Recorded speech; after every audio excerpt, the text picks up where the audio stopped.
Welcome to part 5 of my review of the new Explorer's Guide to Wildemount. In part 1 through 4, I covered the new races, subclasses, the brand new school of magic, Dunamancy, and the new magic items introduced into the 5e pool. In this video, we are going to look at the ultra-powerful legendary artifacts introduced in Critical Role, known as the Vestiges of Divergence. For those of you familiar with Critical Role, you would know that these items are meant to be ultra-powerful legendary artifact items that are the centerpiece of multiple story arcs in a campaign, if not the entire campaign itself. As always, if you enjoy this video and want to see videos on all things D&D 5e, be sure to subscribe. And if you want to have a more in-depth conversation on everything Wildemount and Dungeons & Dragons in general, be sure to drop by my Twitch stream. I stream every Monday, Wednesday, Saturday. Link to that in the description below. So let's jump right in and discuss the Vestiges of Divergence. So a quick primer of these items before we begin. The Vestiges of Divergence have 3 different states: a dormant state, an awakened state, and an exalted state. Each of these states comes into play with the progression of your character. Listed below here, it is described that evolution usually comes when a great feat has been accomplished, such as a character overcomes one of their greatest fears, bravely facing an otherwise paralyzing phobia to save a fellow party member, up to successfully taking vengeance against a rival who has long tormented them. So these points of evolution are up to your DM's discretion, but they should be taken with serious care and consideration. There's also a table here that gives you guidelines for when you should evolve each of the vestiges to the different states. It says here that a vestige typically remains dormant until its wielder is level 9.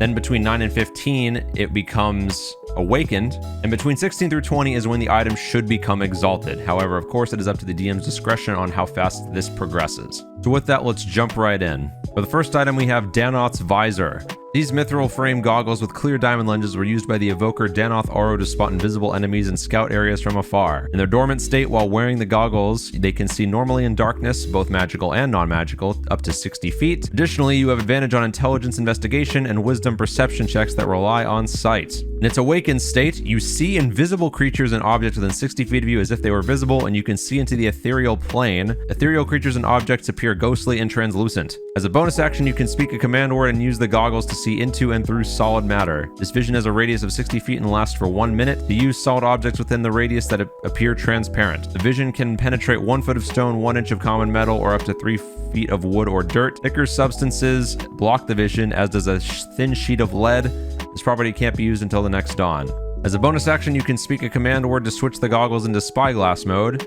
While in this mode, creatures and objects viewed through the goggles are magnified to twice their size. Speaking the command word again reverts the goggles to their normal operation. In its exalted state, you automatically detect illusions you can see and automatically succeed on saving throws against them. In addition, you see a bright aura around any creature that isn't in its true form. As an action, you can cast the Anti-Magic Field spell from the Visor. This property can't be used again until the next dawn.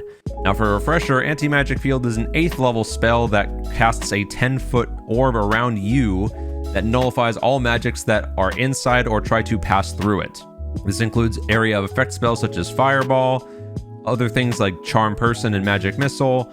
All spells cannot get in no matter what. And being able to cast this for free once per day is pretty nice because it lasts for an hour. It is concentration, however, because you're already warding off things that could break your concentration, that isn't really too relevant here.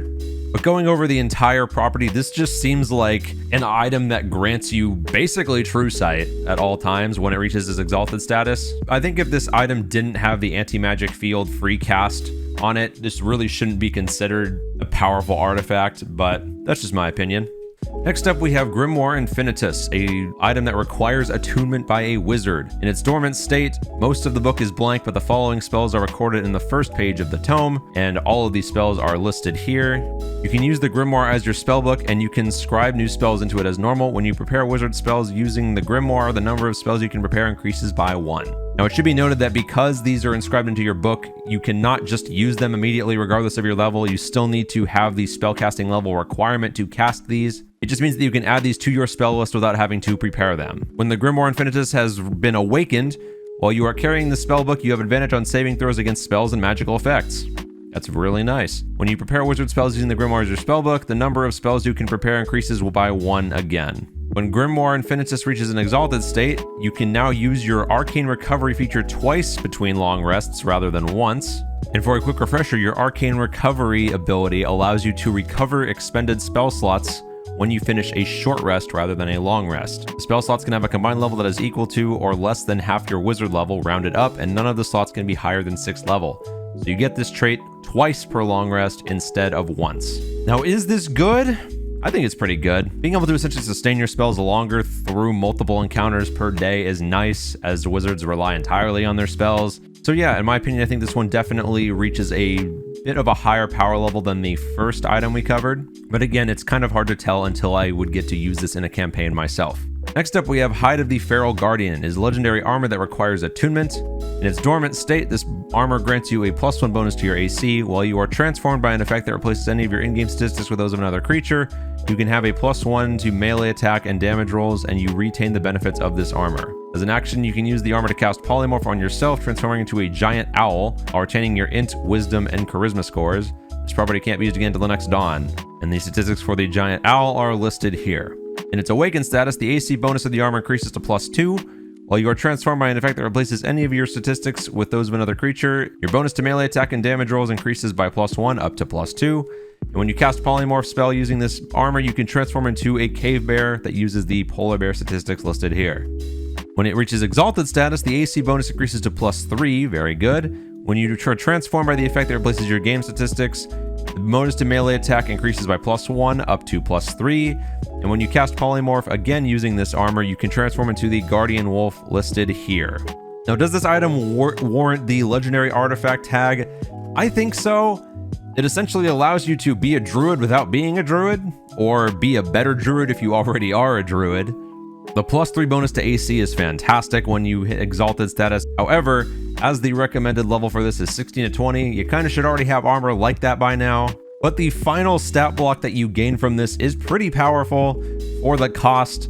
So yeah, this item is pretty good. Next up, we have the Infiltrators Key, which requires attunement. This mithril key was forged using the blood of 12 master thieves executed for trying to steal magic items during the Age of Arcanum. In its dormant state, the key can be used as thieves' tools for the purpose of opening locks. When you are using the key, you are considered proficient in thieves' tools, and you have advantage on ability checks made to open locks.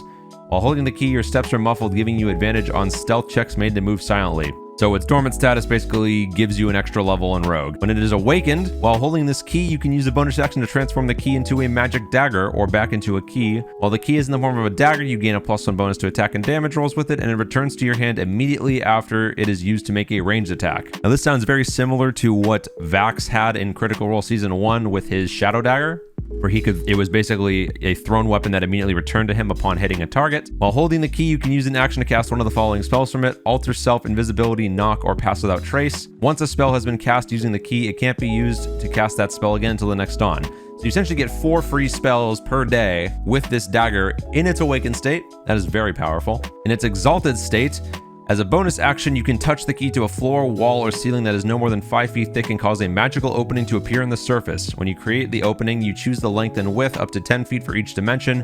The opening lasts until the key passes to the other side, at which point it disappears.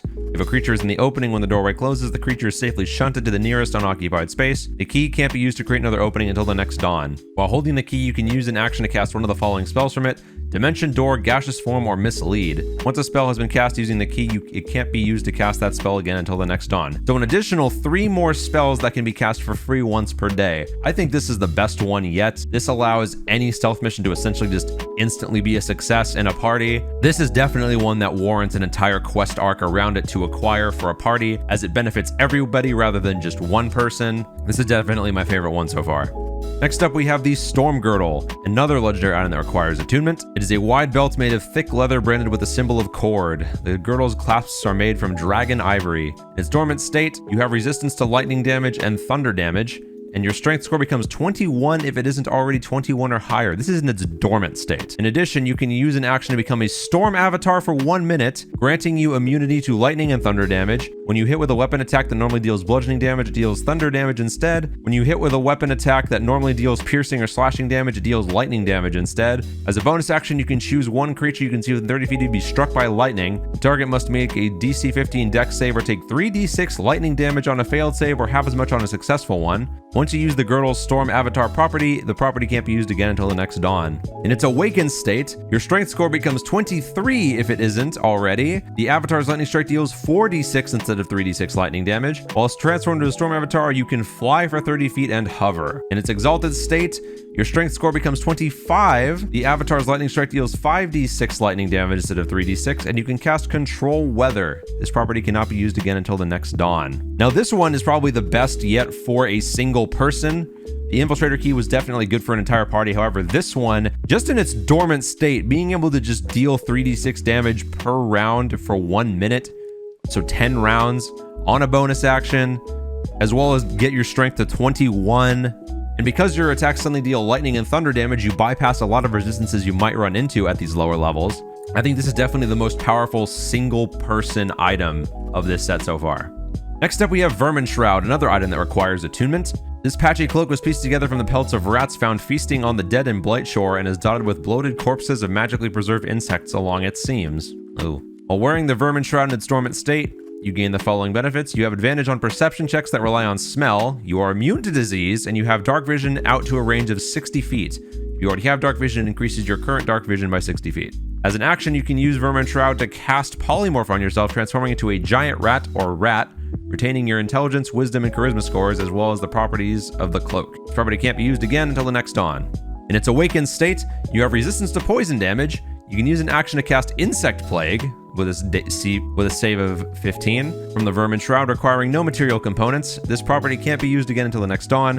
When you cast Polymorph, you can transform into a giant wasp. Stats listed here.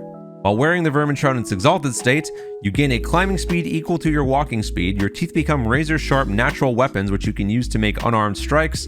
If you hit with them, you deal piercing damage equal to 1d6 plus your strength modifier, instead of bludgeoning damage normal for an unarmed strike. You can make this stack as a bonus action. When you bite a creature and deal damage to it, the creature must succeed on a DC 17 con save or be poisoned for 1 minute. Target can repeat the saving throw at the end of each of its turns, ending it on a success. When you cast Polymorph using the Vermin Shroud, you can transform into a giant scorpion. Stats listed here.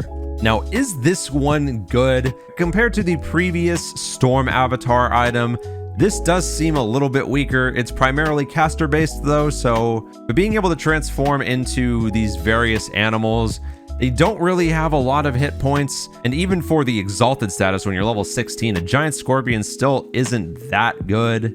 I feel like if they altered the stat blocks to make them a bit more powerful, this would be worth. However, this just seems slightly weaker than the other ones that target a single person, which is a little bit of a shame. And for the final Vestige of Divergence, we have the Wreath of the Prism, which also requires attunement. This slip of golden thorns is inset with dozens of gems representing the 5 colors of Tiamat. In its dormant state, while wearing it, you have dark vision out of range of 60 feet. If you already have dark vision, you get another 60 feet of it. When you hit a beast, dragon, or monstrosity of challenge rating 5 or lower with an attack, or when you grapple it, you can use the Wreath to cast Dominate Monster. Spell save DC 13. On a successful save, the target is immune to the power of the Wreath for 24 hours. On a failure, the shimmering gold image of the Wreath appears as a collar around the target's neck or as a crown on its head, your choice, until it is no longer charmed by the spell. If you use the Wreath to charm a second creature, the first spell immediately ends. When the spell ends, the target knows it was charmed by you. In its awakened status, the challenge rating goes up to 10 or lower, and the DC goes up to 15, and it's for exalted status. The challenge rating goes up to 15, and the DC goes up to 17. This item is nuts. Because you can cast this as many times as you want with no limit per day, every encounter can become trivial should the right circumstances arise. However, it is only for a beast, dragon, or monstrosity. The beast and dragon tag is very specific. Monstrosities, there are quite a lot of those, so this could apply to a lot more monsters than you think. And getting this ability right from the get-go in its dormant status, so around or before level 9, is really powerful. CR5 monsters come in droves, and just gaining an additional ally during any fight at all times. And if you fail on one, you can just target another one with it. That's really good. This one is definitely worth the legendary artifact tag placed on it. And that is going to do it for the Vestiges of Divergence review. There were only 7 of these. However, there is another class of legendary artifact item in this book known as the Arms of the Betrayers, basically the evil version of the Vestiges of Divergence, which will be covered in the next video. So if you want to see that review, be sure to subscribe. That will be coming out very shortly after this one. And until next time, guys, happy gaming.